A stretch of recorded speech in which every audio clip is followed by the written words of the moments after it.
What is up? Well, this is what I am up to now. I have taken the battery packs off of the AC unit tied to the solar power.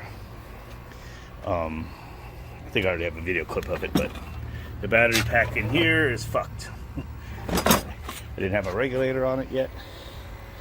I knew I was going to maybe try something else, and once the AC unit wasn't running enough to keep the batteries from getting overcharged by when the solar panels slowly go up to their open circuit voltage, anyway, it overcharged the batteries.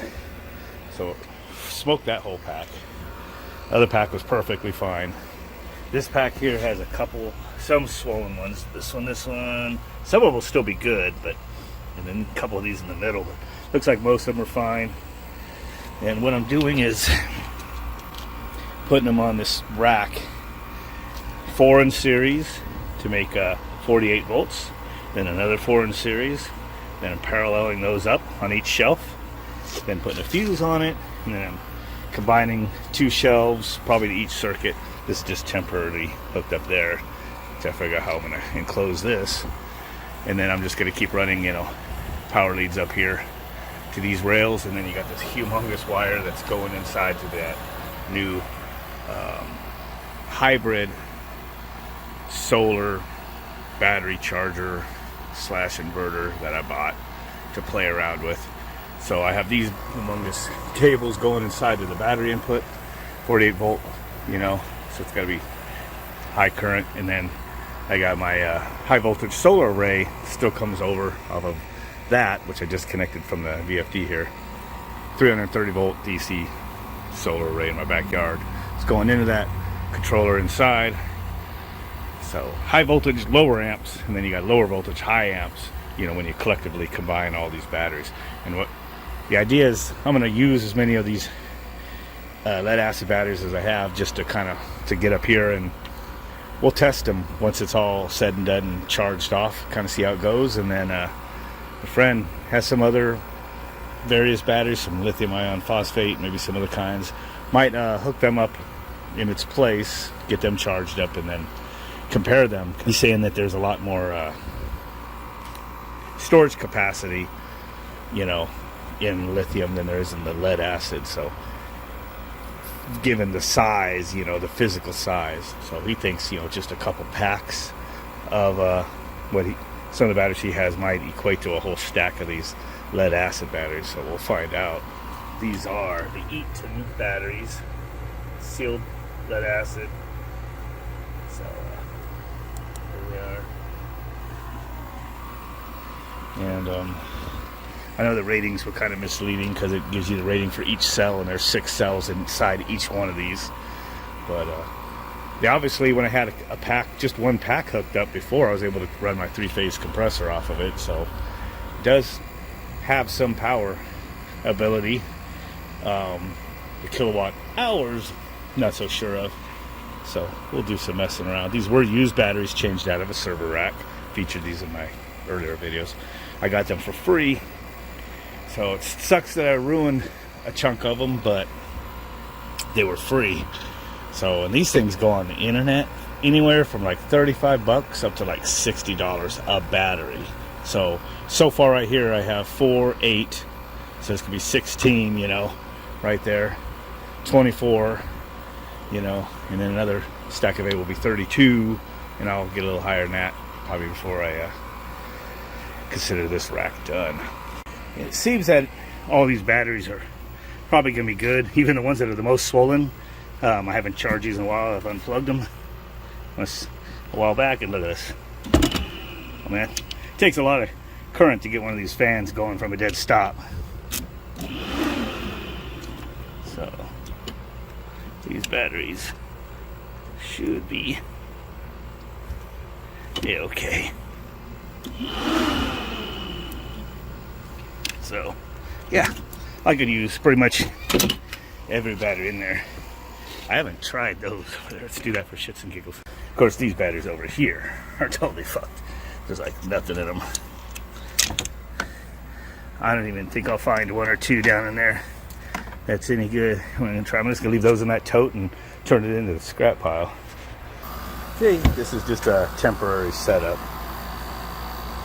Got 5 rows of 8. So 40 batteries, all connected.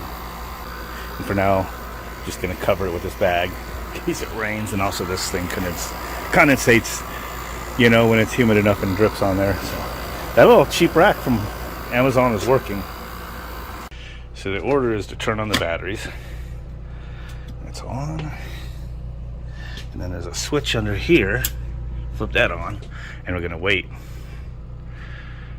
for that to boot up. There we go. And it'll show the batteries and everything there in a second.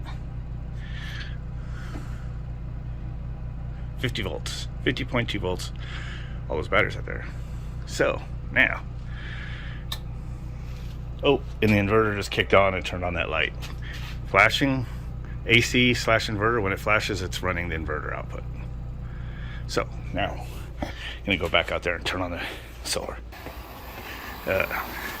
Actually overcast out here, and it's getting kind of late, so there'll be voltage, but not much power available from that solar. So that's going through that conduit in there now. So I kind of wish I would have gotten a second one of these and put 2 switches and had the one for the solar also, but I just had to disconnect out there. Now it's showing that the solar is there. Charge is flashing, saying that it is charging the batteries. And it's actually creeping up with the clouds and with it being kind of late. The clock is 5:05 p.m. so it'll be dark pretty soon. So 51 volts. I'm gonna give it a few seconds before I turn on the AC power just to see if it goes up. It actually is going up, so okay, that's cool. So, and it shows you everything, how it's connected. It's showing solar is powered. It's using DC to charge the batteries. So now I couldn't get the AC power to work because the instructions didn't mention anything about a switch on here. It just says, you know, turn on the batteries, turn on the PV, you know, which is your solar, then close your, it's showing like in a video watch, it showed like a breaker and a big panel. It wasn't on this, but my breaker is right here, even though that was already plugged in. Now the AC should show up right there. So this should switch to where it's not using the inverter output for the light. Just give it a few seconds. It probably has a time delay. There it goes.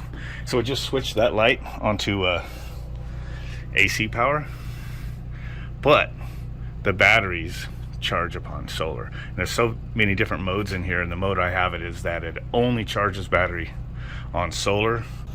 And then once I get this thing up and going, I have this old UPS down here. I'm probably gonna redo it, relocate it, or do something with it. Maybe put it upstairs, I think, and build another enclosure for those batteries since they don't fit in the OEM enclosure there. But yeah, so it's working. So when the green light's flashing, it means it's charging your batteries, and when it goes to steady green, it's charged. This means we're on the AC power, but if I unplug the AC power, which I could just do by this, see it instantly switched over to the inverter, and this is flickering, just to let you know that it's running off of the so basically it's using the power from the solar and the batteries right now to run that light. And if I don't have enough solar, it'll start running down the batteries. So I'll flip the switch back on. Give it a little delay.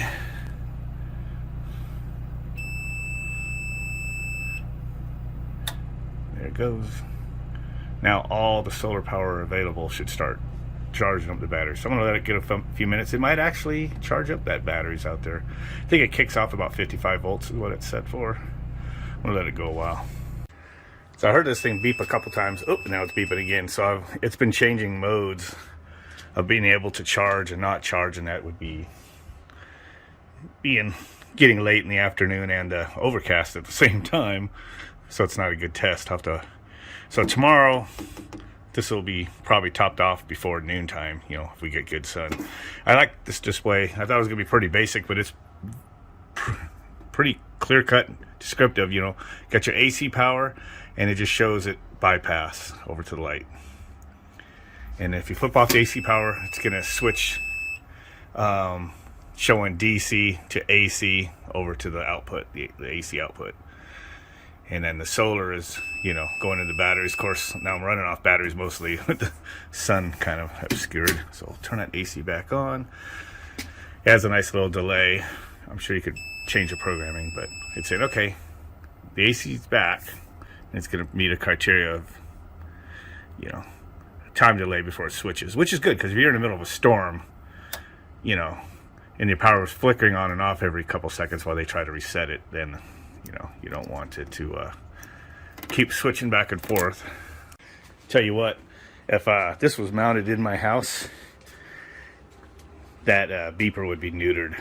I imagine there's probably a setting in there so it doesn't beep as it changes status like that, but probably be okay out here in the garage as long as I don't hear it inside to nag me. But I hear everything. Like, I'm one of those guys that if a smoke detector starts chirping every 58 seconds when the 9-volt battery goes low, it'll only do it a couple times before I have to get up and go take care of it. I cannot live in a house that has that going on. And I wouldn't like this either. Oh, on a side note, so there's some RG, you know, the Ethernet on the bottom. I'm like, hey, I have this cord right here. So I took this cord and plugged it in. And as I reach over here, oh yeah, I got my deal over here, right? I switch, I plugged it in. As soon as I did that, I never saw the light really come on. The internet down here all failed. Turns out I wasn't thinking. This is a, you know, power over Ethernet. PoE plus switch there. For which I was using for my security cameras, like the one that watches the garage there. And then, so my downstairs internet, I have a master cable coming down, which I pulled when we had the house flood. Well, the sheetrock was off, and then I ran that to this switch down here. Then it goes into the house, and behind my TV there's a second Wi-Fi. We have two Wi-Fi routers. Main one upstairs, and then the secondary one down here. And so when this, plugging this in there, maybe they have the unused cables like shorted together or something. It pretty much just popped this thing. And then all the internet throughput quit, which killed everything downstairs. I was plugged into it, and the kids are all yelling, video games just quit and everything. So I had to get distracted and fuck around with this thing, but I realized it fried it. So luckily I had this other one I bought from Amazon. Just had it still brand in a box. Plugged it in, and the internet's back up and running. But I'll have to remember, if I connect this to Ethernet again, it can't be there. So I'll have to like run the cable through the wall into the router that's in there. Well, just after 9:30 a.m. the next morning, I just came out here to check this out. So batteries have already lifted up to 57.5 volts. So I think it's almost to full charge to where this light should go steady. And, you know, 9:30 this time of year, you know, the sun, that's not a lot of good sun, but evidently it's enough to be charging the batteries. So that's pretty cool. Something that's funny, I guess I might as well mention it, is in their cool little display here that they have, where it shows you using utility power, the symbol they've chosen to use is a compact fluorescent lamp, a CFL. How about that, huh? There we go. Right there. That's the symbol they've chosen to use for using power, or for the inverter running, is the compact fluorescent lamp. And which they haven't made those in a while. It's just funny. About a half an hour to an hour later, it charged up. It's just been kind of sitting at its float voltage there, 55.2 volts. So I have to go run errands now. Else I'd probably hook something up to do a little load test. Okay. Since the batteries were charged and this unit's just sitting here not using any power for anything except to illumine up that lamp, I was like, wait, what the fuck? Went ahead and reconfigured this to where it wasn't running in bypass mode. It would run priority off of utility, or priority off of the solar power, and then it'll run off batteries. And then if that doesn't keep up, it'll switch to utility power. that's something you would want to do if you, such as a water heater, which I just plugged into it. That thing's still just like it is up there, my water heater controller. So, and its batteries are staying fully charged because it's just easily running off of the sun right now to run this compressor outside right now. Oh, I was gonna go out to the compressor and it just shut off.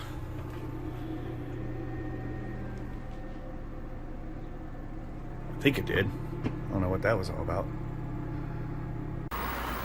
Well, that was weird. It was like the compressor cut out. I don't know if it's because I stopped it and restarted with it real hot.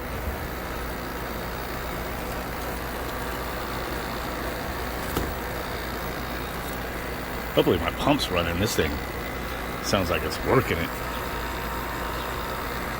Nice crisp cold air coming out of it, the evaporator. I've really got to make a doghouse for this thing. This is pathetic. I think it might be sounding pretty normal now. You know, I am heating water up to a little over 130 degrees, so R410 rotary compressor sure really likes that. So according to this, I think it's just running about a 1 kilowatt output. Never actually cycled through all this. 34C. Wish there was a way to change that to Fahrenheit, but I know 25 to 77. That's about all I have memorized. AC input 126. Output 8.5 amps. That's about right. I remember getting about 8 amps or so on that rotary compressor. Oh, there's my PV voltage. I don't know what that other one was. 356 volts. What was that for something it was giving me? It doesn't say. This is input. I don't know where I got that from. So it's not even denting the solar. There, it did that again. It's something switched for some reason. I don't know if that was a fan. Because full voltage on my array at full load, full output that they can produce is 330 volts. So if it's way up that high, it means it's not even, because it's not even charging batteries or doing much right now. Well, ran into my first problem with my heat pump from a water heater hooked up. It would run a few minutes and then I hear it go click, click, off and on real quick. I'd hear the relays just click, click, real quick. And then it would like, the compressor wasn't able to restart that quick and it would shut off on IP. Retry a few times and then restart. And I heard it do that a couple times. I'm like, shoot, is this thing quickly tripping? Because it was only using 1 kilowatt out of a 5 kilowatt inverter. I'm like, that'd be crazy. But I'm like, you know what? I wonder if my homemade controller up there just doesn't like maybe there's noise or something. Just isn't happy with the inverter power going in there. And I think that's what it is, because I just unplugged this from my controller and just have it plugged in direct. And right now the water's actually getting nice and hot because it was already up to full temp and high as I've ever seen the amps on the compressor, 9.5 now. It's 120 volt rotary compressor and it's stable. And my thing's still plugged in so you can see the temperatures and everything. Even water temp in there, set point, you see it's already, the tank's already in the 130s. But I built this a long time ago. It's not really shielded great. It's just running off a 24 volt transformer and real basic, probably rectifier regulator circuit, I'm sure. I don't remember. Oh, I had this plugged in up here. This I think is actually powering my microprocessor, and this transformer is powering the relays, but something's going on. And this is actually used for my other thing, and then I hacked it real quick and just put it on my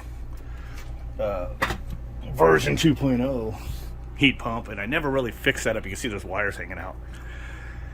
So with that, I don't think I'm even going to bother like rebuilding that. I think I'm just going to get another one of those controls that worked on my ice machine so well. I'll just show it to you guys real quick. One of these from Amazon. Simply has a plug in it. I think it's good for 10 amps. I just stuck the probe in here on a tube. Took a few tries to get it set points, 5-degree differential and everything, and it works perfect. That thing's been cycling my water, that thing's been cycling my ice machine perfectly for a couple months now. So I think I'll just order another one of those and just take that down, clean it up out here. Be one little simple controller. I mean, it was fun to make that and everything, but overkill. Used to run a 2-speed VFD in my other thing, and I kind of just quickly threw it on to my concoction outside. Went to sleep. So 12 amp. Oh nope, it just went back to the 9.4 amps. So probably well beyond the temperatures I'd ever run this thing.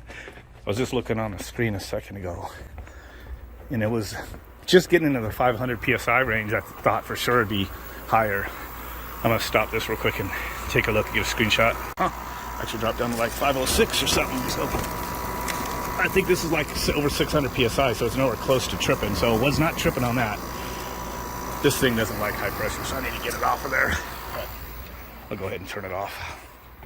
So yeah, wasn't tripping on high head pressure. It was, things been rock steady now. So yeah, that's what it was. My controller just probably some interference and all the wires hanging and stuff. It's like no wonder. So turn that off. Yeah, so that's good to go. This thing's seen better days, man.